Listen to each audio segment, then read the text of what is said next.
Orchestrated new Western romance with Canadian setting, characters, and spelling conventions. Orchestrated new Western romance with Canadian setting, characters, and spelling conventions. By the time Owen Hargrave said the thing that changed the shape of both their lives, a Chinook had been eating the snow for 3 days, and the whole valley smelled of wet earth and willow bark and the particular hopefulness of a western thaw. He was leaning on the top rail of the corral with his hat pushed back, watching Josephine Tate haul a bucket of warm mash out to the bay mare he'd been doctoring, and he said it the way a man says a true thing before the careful part of his mind can talk him out of it. Whatever fellow you finally settle on, Miss Tate, he's going to come out far ahead of what he deserves. He'd meant it as the plain truth. He expected her to laugh him off the way she laughed off most things, with that dry tilt of the mouth she'd inherited from her father. Instead, she set the bucket down in the mud and stood there with her hands still curled where the handle had been, and the color rose up her throat, slow and even, like coal oil light coming up in a lamp when you turn the wick. She didn't look at him right away. When she did, her face was doing something he had never once seen it do in the 8 months he'd known her. Open and frightened and made up all at the same time. "Then I suppose," she said very quietly, "you'd better save me the bother of settling on anybody else." And that was how it began, though of course it had been beginning for a great deal longer than either of them would have admitted. The way the most important things in a life are usually well underway before anybody works up the nerve to name them. Let me tell it properly from the start. Josephine Tate was 27 that spring, and she lived alone on a half section in the foothills west of Wynn's Crossing, in what people back then still called the District of Alberta in the Northwest Territories, before there was a province at all and before most of the roads had names. Everyone called her Jo. Her mother had been gone since Jo was 9, carried off by a fever that swept the crossing one hard February, and her father, Walter Tate, had raised her on his own in the small frame house he'd built with his own hands and his own stubbornness. Walter had taught her to ride before she could properly reach the stirrups, to set a wagon axle, to read weather off the way the poplars turned their leaves. He had also, without ever once sitting her down to say so, taught her that you did not complain about what the country took from you, because the country was not listening and your neighbors had troubles of their own. He'd been gone 2 years now. His heart had simply stopped one morning while he was forking hay, and Sadie Prout, riding past, had found him there in the snow with the fork still in his hands, looking, she said, more surprised than anything else. Jo had buried him on the rise behind the house where the Saskatoon bushes grew thick in July, and then she had gone on running the place because there was no one to run it for her and nothing else she knew how to do. She was good at it. That was the thing people in the crossing always said about her, in that careful way they had. Jo Tate's a good hand, as though it were a slightly surprising quality in a woman alone, which in fairness it sometimes was. She kept 20 head of cattle through winters that killed lazier men's herds. She put up enough preserves and root vegetables every autumn that her cellar could have fed 3 families, and most winters it more or less did, because she was forever sending a jar of chochery jelly home with somebody, or carrying a covered basket out to old Ezra Tillett, whose rheumatism had turned his hands to claws and whose pride would sooner have let him starve than ask. She did all of it without any fuss, the way some people simply breathe, never thinking to be admired for it and faintly embarrassed when they were.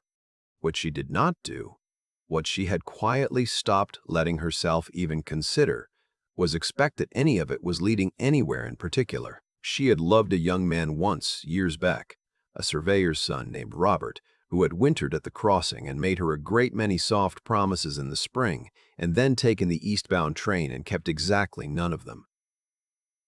She had not been broken by it, not in any way you could see. She had simply folded that part of herself up small and put it away on a high shelf.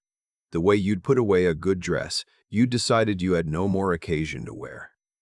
After her father died, the shelf got higher still. Wanting things, she had decided, was a luxury for people who could afford to be disappointed, and she could not.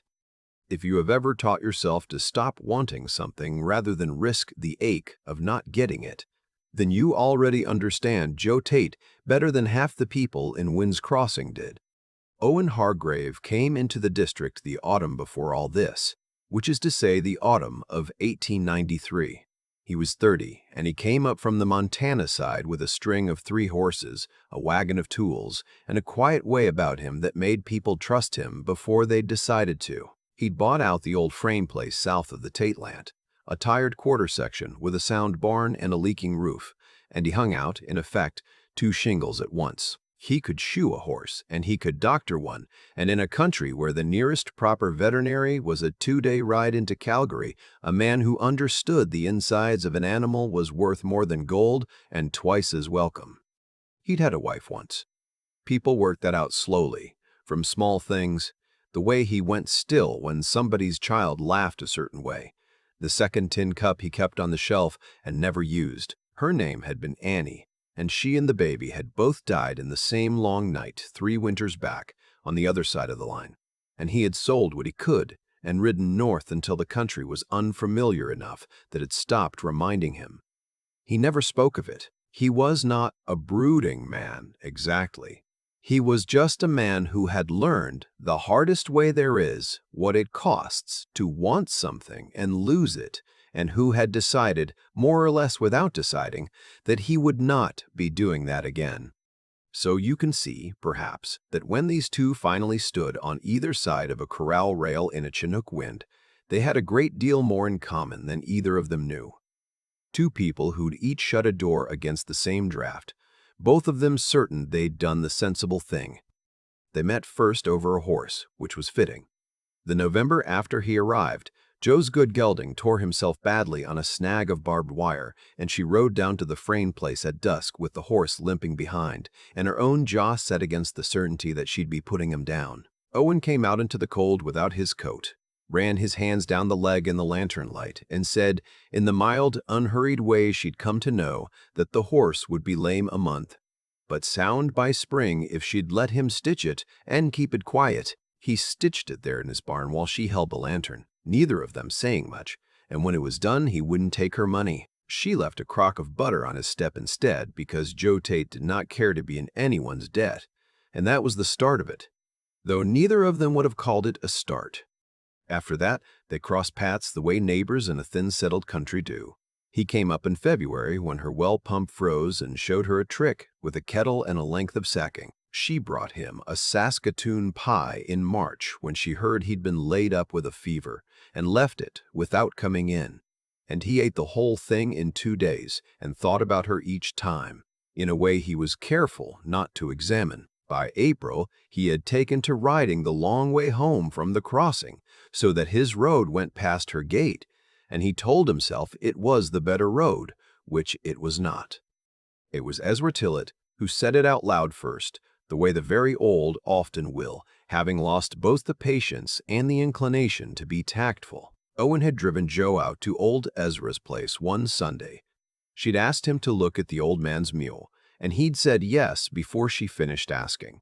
And the 3 of them sat in Ezra's smoky little kitchen while the mash heated, and Ezra looked from one of them to the other with his rheumy old eyes and said to Owen, plainly, in front of her, "You'd be a fool, son, if you can't see what's sitting at your own table." Joe turned the color of the stove and found something that urgently needed doing at the window. Owen looked at the old man for a moment and then said quietly that he was getting around to it. Ezra made a sound that might have been a laugh or might have been his lungs, and let it go on the drive home. Neither of them mentioned it, but the quiet between them had changed temperature somehow. It wasn't empty anymore. When Owen pulled the wagon up at her gate, Joe gathered her shawl and said, "Thank you for the company." And then, because honesty was the one extravagance her father had never made her give up, she added, "It's better with somebody to ride beside." Owen watched her walk up to her dark house and thought, "Yes, it is," and drove home the long way again, which by then was simply the way home. Now here is a thing worth pausing on, because it is the part most people get wrong about how love arrives in a real life rather than in a song. There was no single moment when either of them decided. There was no thunderclap. There was a winter of small kindnesses laid down one over the other like shingles, each one ordinary on its own, until one spring afternoon they looked up and found themselves standing under a roof neither of them remembered building. That is how it usually happens, in my experience. Watch for the shingles. They matter more than the thunder. The Chinook came in the third week of April and ran for the better part of a week, lifting the temperature 40 degrees in an afternoon, turning the snow to running water and the trails to gumbo, filling the whole valley with that restless green smell that makes even sensible people foolish. The bay mare Owen had been treating for a strained tendon was stabled at Joe's because her barn was the warmer one. And so he had been coming up every second day to check the leg, and the two of them had fallen into an easy rhythm of it. Him at the corral, her at the chores, the two of them talking across the rail about nothing much, the weather and the cattle, and what the cardinals down the coulee were saying about the railway, maybe finally pushing a spur line out their way. It was on the fourth day of the Chinook that he said the thing about the lucky fellow. And she said the thing about saving her the bother, and the wind kept blowing and the mare went on eating, and a hawk swung over the coulee on the warm air, not caring in the least. For a moment, neither of them moved. Then Owen came around the end of the corral, his boots sucking in the mud, and stood close enough that she had to look up at him. "Josephine," he said. And it was the first time he had ever used her whole name, and she felt it land. "I'm a slow man. I'd not want you mistaking slow for unsure. I meant what I said out there. I've meant it a good while." "I know you did," she said. Her voice was steadier than her hands. "That's why I answered the way I did." She made herself hold his eyes. "I'd stopped expecting to say a thing like that to anybody, Owen. I want you to know what it cost." "I do know," he said. And the way he said it told her that he did exactly down to the bone, and that was the moment, not the words, but the recognition behind them, when something in Joe Tate that had been clenched for a very long time finally let go. "How long?" she asked. "For you."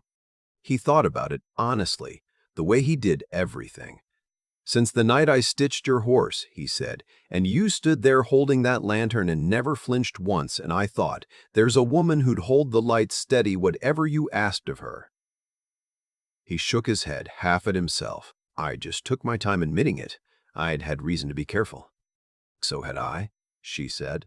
And then, because the door was open now and there seemed no sense in pretending otherwise, she told him about Annie's grave he carried in his quietness, having guessed at it long ago, and he told her plainly that he did, and she told him about Robert and the eastbound train, and the two of them stood there in the mud and the wind and traded the shapes of their old hurts the way two soldiers might compare scars, without drama, just so the other would know the country they'd each been through. "I'd like to come calling on you properly," Owen said at last, "though I'm aware there's no father left for me to go and stand on the porch with." Joe laughed at that, a real laugh surprised out of her. "My father," she said, "would have had you splitting his wood within the hour and pretending it was your own idea. He'd have liked you fine." She picked up the bucket. "There's no one to ask but me, Owen Hargrave, and I've already answered." He came calling, all the same, properly and in good order, because some things deserve to be done the right way, even when there's no one left to insist on it. He came to supper on the Wednesday with his hair combed and his good shirt on and a fistful of crocuses he'd picked off the south slope where the Chinook had bared the ground. The first flowers of the year, those small purple cups that come up through the dead grass before anything else dares, and that any prairie child will tell you mean winter has truly broken.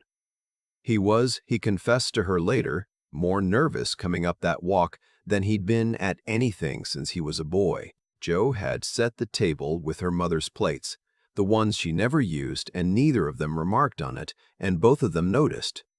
The courtship that followed moved at the pace of two people who were also, between them, running two properties through the busiest season of the year, which is to say it happened in the seams of the work. It happened over fence lines and at the edges of fields, in the half hour after supper before the light went, on the slow Sunday rides out to check on Ezra. Owen mended the sagging gate on her north pasture without mentioning it.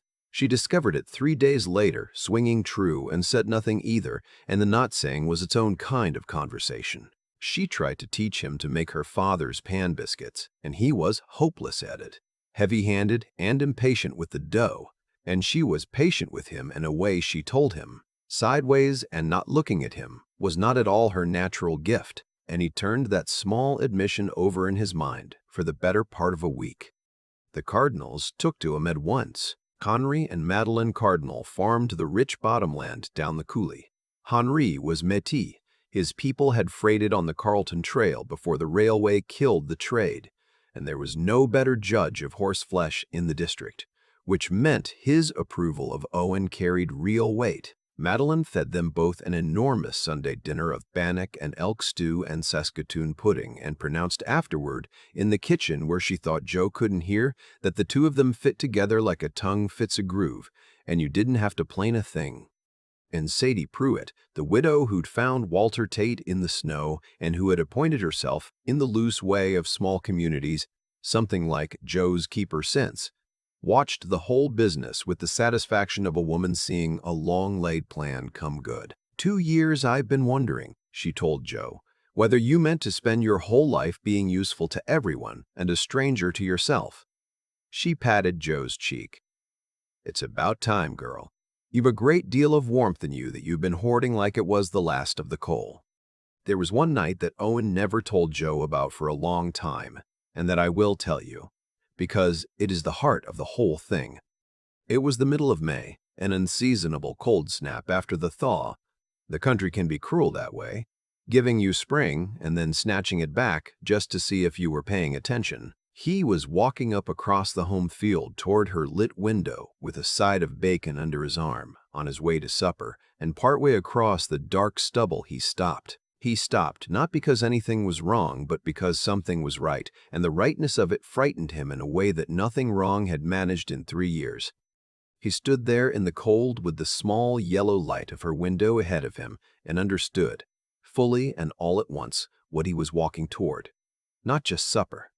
Not just a woman he'd grown fond of. He was walking toward the wanting itself, the real kind, the kind with everything staked on it, the kind he had buried with Annie and sworn off forever because he knew, none better, what it was to have it and then to stand at a graveside watching them shovel it under. To love Joe Tate the way he was beginning to was to hand the world another hostage.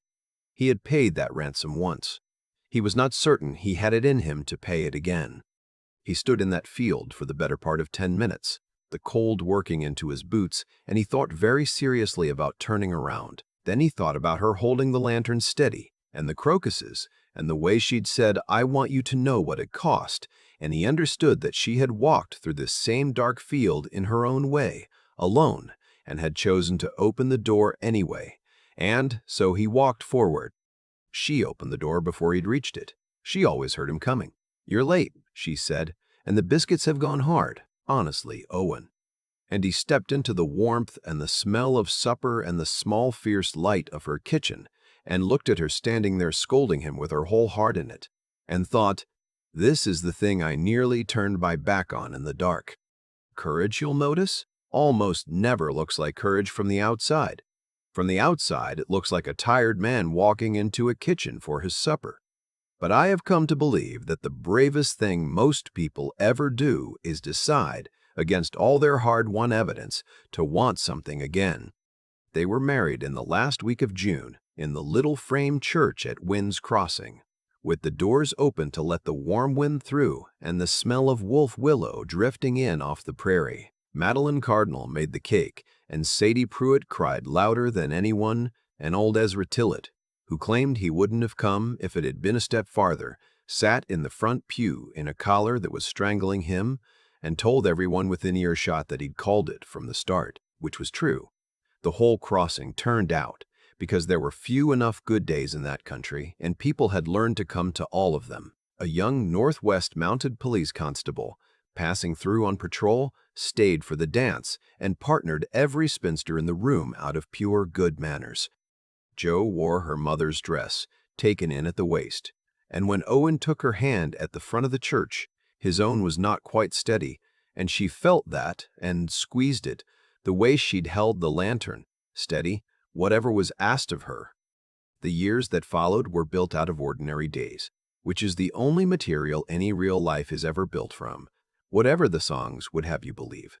They put the two quarter sections together and worked them as one. Owen's name spread, and men brought their horses to him from 40 miles off, so that there were always 2 or 3 strange animals in the corral and a low murmur of his voice out there at all hours, gentling some half-wild thing. Joe ran the accounts because she had a head for figures and he frankly did not, and she ran them so well that within 4 years they'd paid off the land clear and bought the timbered quarter to the west besides.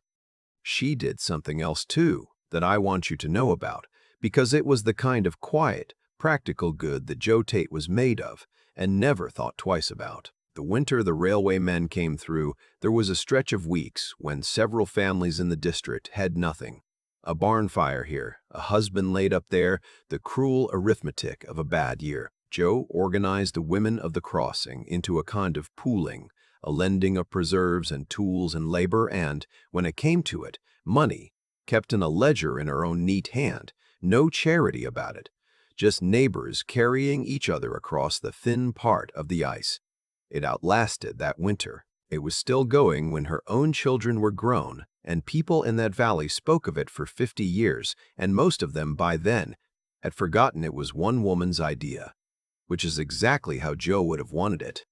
Their first child came in the spring of the second year, a boy, and they named him Walter for her father. He arrived with an enormous voice and an opinion about everything, and Joe said he'd plainly got that from Owen, and Owen said with great certainty that the boy had got it from Joe. And the truth, as the truth in a marriage usually is, was that he'd got it from both of them, and there was no untangling it. A daughter followed 2 years after, and they named her Eleanor for Owen's mother and called her Nell. She had Joe's level gray eyes and Owen's slow, stubborn patience, and that pairing would carry her a long way in a hard country, though that is another story. On a Sunday evening in the autumn of their 6th year, Owen was out at the corral, the same corral its rails mended a dozen times over the way rails always need mending, when Joe came down across the home field with both children, Walter charging ahead through the dry grass and small Nell laboring after him with enormous determination and very short legs. The poplars up the coulee had turned, all of them at once, the way they do out there. The whole bluff gone gold in a single cold week. Joe saw Owen and lifted her hand. He came over the rail and went to meet them, and Walter demanded at once to be put up on his shoulders, and now, with the total seriousness of a child of 3, demanded precisely the same, and a complicated negotiation was required and lost.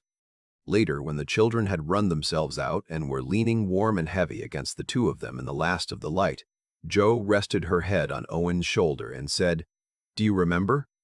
That first Chinook, the thing you said over the rail, that whatever fellow you settled on would come out ahead," he said. "You were right," she said. He looked at her, at the gray in her eyes and the 2 children and the gold coming down over the whole valley that had become, against all the odds either of them had once carefully counted, entirely theirs. "I was wrong, as it happens," he said. "I'm the one came out ahead, by a country mile." "We both did," said Joe, who had never in her life had patience for that sort of competition. "Now stop being soft and help me carry your daughter in. She's asleep."